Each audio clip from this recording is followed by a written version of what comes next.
use automatic content sharing. Before I get into content sharing automation, I want to highlight one other important reason why you should repurpose your content. If your audience members keep seeing that you talk about the same stuff over and over again, chances are you will lose them. People want to hear new stuff. People want you to explore other related needs of theirs. They don't want you to basically keep recycling the same stuff over and over again. Unfortunately, that's precisely the kind of risk you're running if you simply focus on giving people more of the same successful stuff. You know that a particular content theme works. You know it gets a lot of engagement. You know that it draws a lot of clicks. It's perfectly natural for you to want to keep recycling that same theme. Don't do it. Focus on the very best way to present that theme and stick with it. Just do it a few times, but focus more on repurposing. This way, when people get into contact with your content, they can see that you are talking about something that appeals to them, but in different formats. They are more likely to pay attention. They're more likely to click through. They're more likely to share. Keep this in mind when it comes to repurposing. Don't think that Video 11 is completely optional. It isn't. You want your social media feeds to consist of highly successful content as much as possible. It really would be a shame to figure out what works, only for you to get lazy and just focus on text content. I'm sorry to say it, but text content can only take you so far. Which brings me to content sharing automation. Since you're going to be sharing a lot of content, and much of this content being third-party as well as original and repurposed content, you're probably going to have your hands full if you decide to do this manually. First of all, since you're going to be covering many different platforms and sharing different formats on those platforms, you have a lot of forms to fill out over and over again. Sure, you may have created an account, one for each of those platforms, but submitting to those places requires you to fill in forms. Posting on Facebook involves form filling.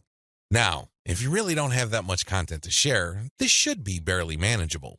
But if you're looking to maximize your visibility by publishing on your social media accounts several times a day, you need to automate. Unfortunately, simply plugging in information into content publishing tools is not going to do you much good. You have to know when to publish. Believe it or not, the vast majority of your target audience members check their Facebook, Twitter, Pinterest, and YouTube accounts within a certain block of time every single day. Post outside of that block of time and you miss the eyeballs of the vast majority of your audience members. Sounds good so far, right? Well, here's the problem. Different audiences have different time preferences. How would you know? This is where experimentation comes in. First, you're going to have to share your content randomly at different times of the day. As much as possible, share content every hour. Set your content automation tools to publish every hour. Let this run for about a week or two. After the experimental period is over, check your stats. Facebook Insights, for example, will tell you when most of your page fans checked out your content. Armed with this information, you should set up your automated software to publish your content in a cluster to fit those optimal times. For example, in the experimental stage, you're publishing one piece of content every hour. That's 24 pieces of content spread out over a full 24 hours. After you checked Facebook Insight, it turned out that 80% of your content views actually take place between 8 a.m. and 5 p.m. You then take those 24 posts and compress them within that 8 a.m. to 5 p.m. window. This is how you publish in clusters. Forget time blocks outside of that time frame. This way, you maximize your chances of the right eyeballs seeing your content. Special notes for Twitter. If you're going to be publishing on Twitter, republish your content many times during the day at the most optimal time frame. Facebook Insight already told you that your content is being viewed within a specific time frame. Chances are your Twitter fans have the same social media viewing habits. Stick to that time frame. Now, here's the secret. Set up your automated content publishing tools to tweet out your best content many times during that time frame, but you also have to rotate different hashtags. This way, you can reach different people looking for hashtags that are related to different subsegments of your niche. Special notes for Facebook. When publishing to your Facebook page, don't hesitate to publish original content that you have published before. Try to avoid publishing only once. Instead, you should sandwich or schedule this republished successful content in between high-quality, curated content. This way, people get more exposure to your best content. Once they click through, you get yet another chance to recruit them to your mailing list. Remember, when you share high-quality third-party content, you're not getting the traffic. You're building credibility, but you're not getting potential list members to your squeeze page. That's just not happening. When you share your own original content, you get a chance to recruit them to your squeeze page. Keep this distinction in mind. This is the reason why you should republish your most successful content by interspersing it with top-rated, curated content. Scale up your targeting. When you're publishing on Facebook and Twitter, you can use hashtags. This is definitely true with Instagram. Regardless of the platform you're on, make sure you play around with how you categorize or tag your content. In any niche, there are many different tags available. Experiment with these. See which tags get the most attention from the social media platform you're sharing a piece of content on. Of course, you're not going to find the magical combination of hashtags overnight. That's not going to happen. This is one of those things that you're going to have to find out by doing it over a long period of time. Still, when you run these experiments, a pattern should emerge. Sooner or later, you would discover that certain hashtags produce a lot more results than others. They draw a lot more eyeballs. They get a lot more attention. Most importantly, they get a lot more engagement. Stick with those. Experiment with tagging niche-focused influencers. When you're doing research on hashtags on Twitter, for example, you would be able to find influencers that specialize in those hashtags. These people just love to post content related to certain topics. They use a narrow range of hashtags every time they post. It seems that's all they focus on. Find these people. Look at their content. Are people retweeting them a lot? Are they getting a lot of love for their content? Do they get a lot of engagement? Are people responding via Twitter? It should be fairly easy to see which accounts are influential in your niche and which aren't. Don't just focus on how many followers they have. Instead, look at the total amount of engagement they get, and also pay attention to the ratio of followers they have to the number of accounts they follow. For example, if I find Mike Smith to be a big poster in my niche because it seems that he just seems to rotate among the 10 hashtags that are most relevant to my niche, I look at his followers in relation to the number of accounts he's following. If he's only following one person, yet he's being followed by 15,000 people, Mike Smith might be an influential person. I say that he might be because I'm also going to have a look at the engagement levels of his posts. Are his posts getting a lot of retweets? Are a lot of people responding? Are a lot of people clicking the heart icon? If his content has these factors, then his account is probably worth following. Most importantly, you should tag influential people on Twitter when you post. You use your most powerful hashtags and you mention them in your post. This can help you get on their radar. These people would be put on notice that you are also sharing content that is similar to the stuff that they are interested in. If they check out your stuff and they like what they see, don't be surprised if they share your content with their following. Engage with them. Let them know about your questions or suggestions. In fact, you should engage with them so much that you can possibly create a relationship where they would publish your guest posts if they're bloggers, or discuss whatever it is you're doing on their social media platforms. At the very least, when you partner with them, they become part of your content distribution network. In fact, a lot of them can even get you interviewed on influential blogs in your niche. Don't think that influencer engagement is simply restricted to tagging people. That's just the beginning. That's actually the tip of the iceberg. They can do so much more for you. You just have to continuously engage them and be social. This doesn't mean that you have to kiss their butt. This doesn't mean that your stock response to all of their posts is amazing post or great post, I love it. That's not going to work. That's not going to push the ball far enough. You have to actually engage. And oftentimes, this might seem like you're criticizing them. This might seem that you are offering a negative view, but you need to get their attention. You need to bring home the point that you actually know your stuff and that you are also credible in the same niche space. That's how you get them to take you seriously. That's the kind of engagement that builds respect. Otherwise, you're just going to look like another member of the choir. They really don't have any incentive to interview you or post your guest content. Why should they? You're not really sharing any information or suggesting any points of view that are different or distinctive. Experiment with paid traffic. Only after you have spent a lot of time drumming up free traffic from social media marketing should you even think of buying traffic.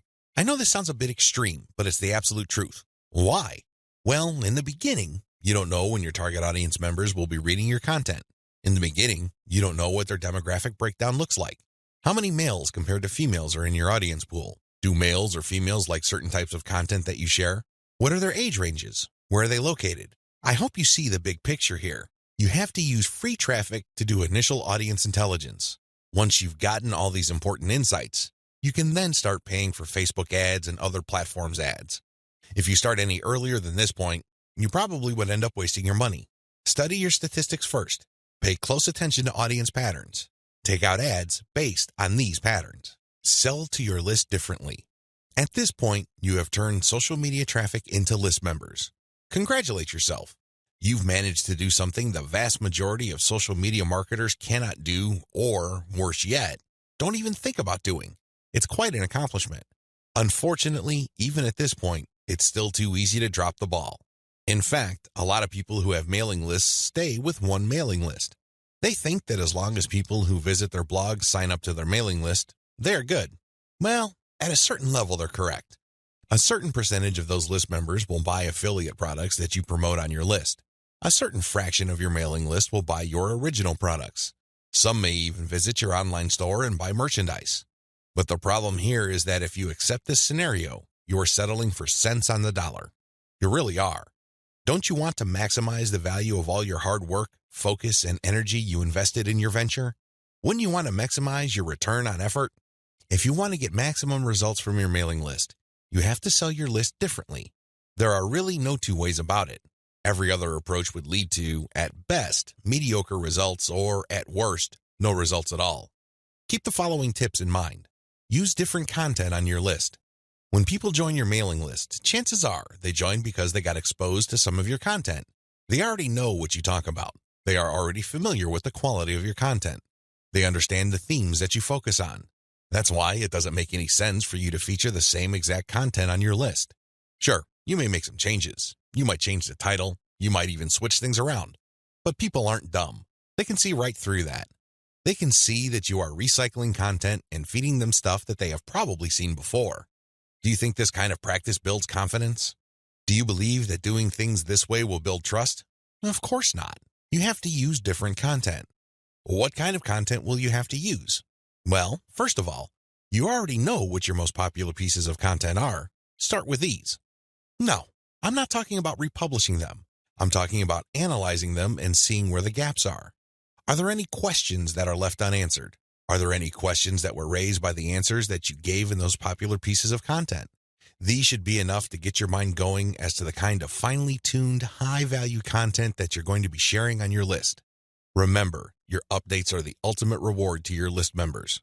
Sure, you may have positioned your squeeze page to reward subscribers with a premium, but once they downloaded that premium, they really have no other incentive to keep reading your emails. Do you see how that works? So do yourself a big favor and make sure that the update content you send is the reward. That's how you get people to open your emails and read your materials over and over again. Reward them for being on your list. Don't drop your guard. Don't take it easy. Don't give in to laziness. This is your time to rise and shine. Everything else that happened before this was just a dress rehearsal. This is it. This is where the rubber meets the road, and you better perform. Use premium content. If you really want to hit the ball out of the park with your mailing list, send updates that really highlight how original the content is. Well, how do you do this? Use social proof for case studies. These are testimonials of people that have taken your advice or who have experienced certain things that you talk about. When people read these stories, they can't help but be engaged. They can't help but be absorbed into the narrative. These people sharing their testimonies are real flesh and blood human beings with real problems that your readers can relate to. That's the kind of compelling content that will take your list to a whole other level. Why? Most of your competitors are just recycling their stuff. Sure, they're recycling their best stuff because that material is tried and proven, but they're not really distinguishing themselves. They're not really doing their brand any favors by taking the easy way out. You have to commit to doing things differently. This is how you build loyalty around your content. Remember, when you're running a mailing list, your content is composed of the emails you send out. No more, no less. Upsell, upsell, upsell. I can't say the word upsell enough. If you want your list to make money, you have to upsell. Now, you don't have to be a hero. You don't have to overdo this. You don't have to come off like some sort of super salesman. If you're like most people, you know how annoying, pushy salespeople are. You probably will push back. You will probably tune them out and unsubscribe. I can't say I blame you. That's how most normal people respond to pushy salespeople. By upsell, I am just telling you to send content that highlights a problem and a solution. That's all upselling is. You remind people of their range of problems, and you remind them of certain solutions to them. Now, of course, just like with most things in life, there are good solutions and even better ones. Your job is to send email updates that get people excited about finding a solution and laying out common solutions that are good, but are not the best. What you're doing here is you're drawing their attention to the very best solution to their problems. For example, if you run a social media marketing mailing list, you can tell people that creating picture quotes and videos from pictures is a great solution to their original content needs. But an even better solution would be to automate these materials where people just click on images and all of a sudden a video is created. It saves a tremendous amount of time, effort, energy, and most importantly, the created video would then automatically be uploaded to their social media accounts. That's the kind of distinction between good enough solutions and obviously superior solutions. That's how you upsell people to your list. You're still providing value. You're still answering their questions. You're still addressing their needs. But you're laying out a range of options. They can try to do things on their own or try to do things the way most people handle the problem, or they can try something else. When they look at that something else, that's when you sell your affiliate product, your original product or your service. Regardless of how you do it, you need to upsell, upsell, upsell. I wish I could tell you that this was easy. I wish I could tell you that this is just a simple matter of laying out some alternatives and then playing up the best solution. The best solution, of course, pays you a commission and you make money off each sale. Unfortunately, it's not that easy and it's not that simple. Here's the reason. When people join your mailing list, they actually have different motivations. Some people are there because they just want to get the freebie, but they're too lazy to unsubscribe. You cannot really get rid of these people. These people don't open your emails. They cannot be bothered with reading your emails. They really don't do you much good. In fact, they can harm you because if there's enough of these list squatters on your list, your mailing list provider will charge you more money at the end of every month. You have to actively filter out your list based on open rates so you can get rid of these individuals. Again, you cannot eliminate them entirely, but you can minimize their numbers. Other people are initially excited about your mailing list, but for some reason they stopped reading your emails. Even others constantly check your emails, and they really love what you have to share, but the problem is they feel that your premium offers are simply too expensive. Now let me clue you in on a secret. When somebody tells you that whatever you're offering is too expensive or too unaffordable, what they're really trying to say is that you haven't completely sold them on it yet. Alternatively, you haven't completely filtered them yet. Either they're not motivated enough or you did not give them enough reasons to be motivated. Regardless, they're still on the fence. You need to push them off the fence. Expert salespeople know this because in the big scheme of things, there's no such thing as unaffordable. If you talk to somebody and you convince that person that they absolutely need to buy your product, there's really no difference between a $10 product and a $1,000 product. They will get that product because you have elevated their perception of that product to the realm of need. People take care of their needs first. Their wants are often left at the back burner. I hope you understand this. I hope you get this. It's not because your affiliate product is too expensive in absolute terms. Instead, it's because you have failed to either qualify the prospect or make your case. And this is why simply upselling by itself is not going to work. You have to take the next step, which I'm going to describe below. Use the $1 list filtration method. You have to filter your list members into two groups. Interested people and interested people who buy. These are two totally different groups of people. Now, please understand that just because people open your emails religiously, it doesn't necessarily mean that they would buy from you. Like I said above, maybe you did not present your case properly. Maybe you did not qualify them properly. This $1 list filtration technique that I'm going to teach you enables you to filter your list members properly. What you would do is, instead of trying to upsell people to $19.95, $34.95, or $349.50, or any other similarly priced products, everything that you're going to be selling on your general list will be priced $1. No more, no less. By general list, I'm talking about the list all people who sign up to your mailing list get on. This is your default list. I want you to treat this general list as your starting list. This is kind of like the vast, unfiltered, generic mass of people who are interested in your brand. When you upsell people using $1 offers, you enable people to segregate themselves based on their motivations. These are people who are motivated enough to spend $1. In other words, they see the value in your content, and they are willing to put their money where their mouth is. Now here's the secret. There's really very little distance between paying $1 for something and paying $100 for something. This is a lesson I learned firsthand. When I first tried this, I thought the only people that will get on my dollar list are cheapskates. These are misers. In the back of my mind, I thought that they're just not going to buy big-ticket items. Boy, was I proven wrong. If somebody is able to psychologically hurdle the distance between 0 and 1, they can Given enough exposure and enough content, hurdle the difference between $1 and $100. This is not theory, nor is it speculation. I see this all the time with my own two eyes. Your job is to filter your general list.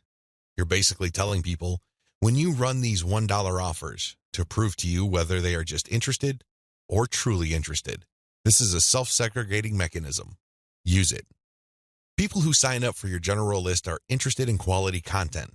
That's what they're there for. But only a fraction of them would actually be willing to pay money. You make your money off this golden fraction. You use your buyer's list to make real money. Again, you have to sell your list differently. This applies to your two types of mailing lists as well. Your general list, they get quality information that is distinctive like social proof and case studies along with upsell messages. Your buyer's list, on the other hand, gets more in-depth material with higher value upsells. Again, if somebody's willing to go from $0 to $1, you have a tremendous opportunity to get that person to go from $1 to $100, $1,000, or whatever amount you want. Now, keep in mind that the higher the dollar value, the lower the conversion rate, but you get the point. You have to get people to segregate themselves based on their readiness, willingness, and eagerness to buy. And since $1 is essentially friction-free, this list filtration method works like a charm. Reinvest your profits the right way. By this point, the $1 filtration method has enabled you to make a decent chunk of cash every single month from social media traffic. The next step is to create a business. At this point, you might be feeling that you're just engaged in a hobby. It's a well-paid hobby, but still a hobby nonetheless. This too can be a trap. This can hold you back from the great success that you could otherwise achieve with social media. How do you turn the information that I shared with you into a platform for a business that can withstand the test of time? Simple. Reinvest your profits the right way. Move into other niches after you master your system. This training helps you identify your target niche. I've also given you the techniques to do well in that niche using social media traffic. Once you've made quite a bit of money on your niche and this money comes in month after month, you have to think big. You have to look into other niches that are related to your current niche. This thinking is actually pretty straightforward. If you have already mastered your niche to the point that you're making automatic income month after month, then you can apply the same system to other niches that are closely related to the one you're in. This is how you scale up your business. Instead of just one stream of cash, you build many different streams of cash based on the system that you mastered. You know what hashtags to target. You know what kind of content gets eyeballs. You know how to present information on social media. You know how to promote a mailing list. These and many others form part of your system. It really would be a shame to restrict that system to just one niche. Once you've mastered those, find niches related to those and grow into these other fields. Highly successful list marketers don't just operate one list. They operate dozens, and this translates to 6, if not 7-figure incomes year after year. If they can do it, so can you. Buy more targeted traffic after you find out what works. Once you have discovered the type of content marketing strategy on Facebook that works, you can buy targeted traffic. How? Use Facebook's lookalike technology to target people who share the same interest profile as your existing audience. This is what's so awesome about Facebook. This is also what gets them into all sorts of hot water. Believe it or not, accept it or not, Facebook is spying on you the moment you log into the platform. It pays attention to what you like. It pays attention to what you comment on. It pays attention to what your friends like. And it makes all sorts of predictions regarding your behavior and your interests. Accordingly, if you like certain topics, it creates an interest profile. Facebook's lookalike audience technology enables you to find people who haven't visited your Facebook page who share the same interest profile as your current fans. Talk about an amazing technology. Take advantage of this. It enables you to show your brand in front of eyeballs who are more likely to appreciate it. Invest in more original content. You might want to invest in original content. If you're already making a decent profit from your current system, you might want to take things to the next level and add a whole lot more value to the lives of people following your brand on different social media platforms, as well as in your blog or website with original content. Now, this doesn't mean that you have to roll up your sleeves and write everything yourself. You can hire professional writers to do this. Thanks to global outsourcing, you can get high-quality original content from places like ozkey.org without it costing you an arm and a leg. You can get high-quality content that truly engages your audiences without it killing your profit margin. Invest in more content updates. This advice really flows from the previous point I raised. If you're going to be investing in more original content, automatically you will be investing in more content updates. You will have a lot more original materials to share. These two actions go together. Regardless, you need to step it up in terms of content updates so you can pack a lot more value. Invest in your original products. When you're started out setting up this system I teach you in this training, you probably would be focused on affiliate products. You get an affiliate from an affiliate program, you market that link on your email updates. When somebody clicks on that link and buys something, you get a commission. Pretty straightforward, very simple. Well, if you really want to make a lot of money, you have to turn your back on affiliate marketing. You really do. Instead, you have to sell your own stuff. The reason why you need to do this boils down to control. When you are selling other people's materials, you are at the mercy of their squeeze page, their landing page, and ultimately, the quality of their product. What if their product sucks? What if their sales page converts only a fraction of the people it could otherwise have converted? You lose out. That's the bottom line. If you want to maximize your control over your income, you need to invest in your own original products. Thankfully, outsourcing is always available to you. You can outsource to professional companies like Ozkey.org or other specialized content producers to help you produce high-quality original materials for cents on the dollar. Sell your own video-based membership courses. The main problem with product sales online is, by and large, you're selling the item once. Somebody clicks the buy button, they pay, they get access to the download link, and that's the end of the story. They already have the product. They can enjoy it, they can throw it away, they can do whatever they want with it. But the transaction only took place once. Wouldn't it be awesome if people keep sending you money every month?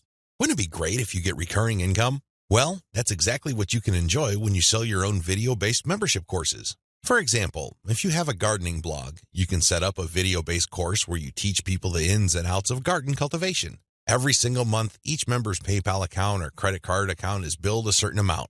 You don't have to lift a finger. And this goes month after month after month until they cancel. The best part? You shot the videos once, yet you make money off them month after month. How awesome is that? This is called passive income. And the great thing about this is that you don't have to stick with video. It can be any kind of membership. Maybe you can give them access to pictures. Maybe you can give them access to files or even software. It doesn't matter. What they're paying for is the right to download that material month after month. This is the key. Recurring income should be your ultimate goal. This is how you maximize your effort. You're putting in less work while getting more money out of the system. Unfortunately, this is not something that you can master getting out of the gate. It also doesn't happen overnight. You have to pay your dues by doing the other steps above first. Conclusion. Social media marketing confuses a lot of people. It definitely leads to a lot of dead ends if you let its myths get the better of you. This training shines a light on one effective way of using social media exposure to turn social media reach into cold, hard cash in your bank account. While I'm not claiming that these steps are easy, they are doable. You just need to follow instructions. You need to conduct experiments and focus on what works. The key here is to use this information to fit your particular set of circumstances, to produce practical, actionable steps that you can use to earn a truly passive income. Don't move one step ahead until you've mastered the previous step. Now that you have all the information that you need to succeed, please understand that none of this will make you rich if you let it stay in your head. Not in a million years. You have to take action on them. You have to get that sense of urgency that you need to make this information a reality. The longer it stays in your head, the less likely your finances will change. Give yourself a deadline. Commit to a firm start date. Once that date comes, start. You don't have to be a hero. You don't have to hit a home run the first time you step up to the plate. As long as you're making a small step forward, that is good enough. Why? A small step forward is still a step forward. You have to keep doing it. You have to take step after step. It doesn't matter what side of the bed you woke up on. It doesn't matter what you're feeling. None of that matters. What matters is you stick to the plan. If you're able to commit and focus, you will succeed. I wish you nothing but the greatest success. Thank you for watching this training.